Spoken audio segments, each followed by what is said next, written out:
হুমায়ুন সাহেব আর হুমায়ুন মিয়ার শালা। এটা হলো কোম্পানির বাইক দেখে মামু, আর হুমায়ুনের দেখে হলো দুলাভাই।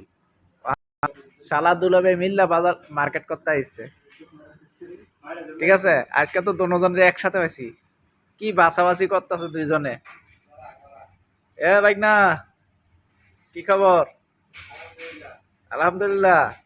তুই আমার মামু দাস আর আমার বন্ধুরে দাস দুলা ভাই, এটা কি কথা কি ঠিক নি? হ্যাঁ, তোর কি করা যায় ক?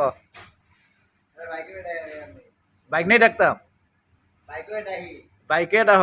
আবার তো যদি কই যে হুমায়ুনের শালা কই রে, কয় আমি এনো। ঠিক আছে, তোর কোনো হিসাব কিতাব নাই গা। আর তোর কি শাস্তি দেওয়া যায় ক? এই যে শালা দুলা ভাই মিল্লা মার্কেট করতে আইসস। আমার ভাই নিব। আচ্ছা, তোরে সিগারেট খাওয়া মনে, বিড়ি খেতি না? আচ্ছা, তাইলে আর কি রেড বুল খাওয়ামো আর কি। মুসি আছে? আচ্ছা আচ্ছা, মুসি খাওয়াই দিব মনে। ওইটা এনার্জি ড্রিঙ্ক, এনার্জি ড্রিঙ্ক। আচ্ছা।